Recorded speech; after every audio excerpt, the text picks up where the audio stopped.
very surprising. Tian Tian does not come out of her enclosure very often at all. Most of the time she's spending it sleeping behind the scenes. She has a special cubbing box now where apparently she's spending most of her time. So to see her outside, wandering around, having a bit of a sniff, it's very, very exciting to see her. After Guang and Tian Tian they didn't get it on, so to speak, when they were hoping that they would. And instead, so the keepers used artificial insemination.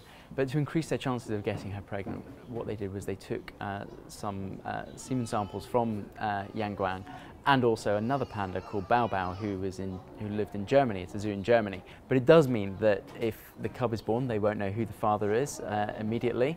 And if two cubs are born, it will mean that they could have separate fathers. We don't know 100% that she is pregnant, and I don't think it's possible to even say that really. It's very difficult to tell. They can look for changes in her behaviour, they can look for hormone changes, but really it won't be until her waters break on the day that she gives birth that they'll be able to tell us that she really is pregnant. Are you telling me that pandas' waters break? Yeah, absolutely. Their waters break, and apparently the labour could last anything up to 24 hours. So say she has twins, what's going to happen? What they'll do is they're hoping that she's going to give birth in this cubbing den that they've built for her, and the keeper will go in and probably take away one of those cubs, and it will go into an incubator where it will then be hand-reared by a keeper, and they're hoping that she will then be able to care for the other one herself and rear that herself, so it will be reared as naturally as possible. But unfortunately, pandas just don't have the capacity to rear two babies at once. Their milk is very, very poor quality.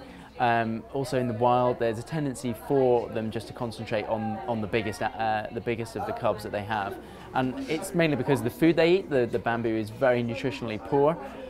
They have to eat a lot of it, and the milk that they're producing will have to be very high in fat to try and allow the cubs to survive.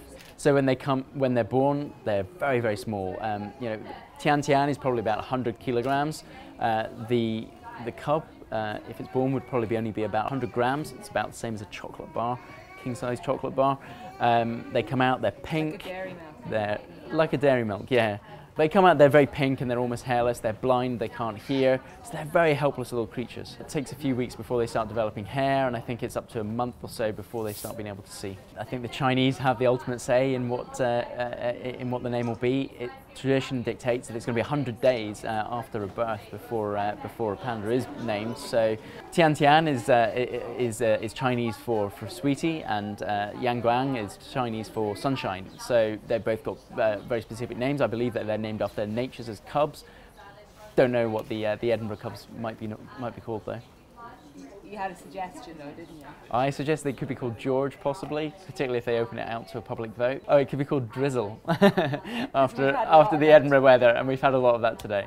They can name it Richard. That would be awesome. Yeah, I don't know what Chinese is for Richard though. That would be great.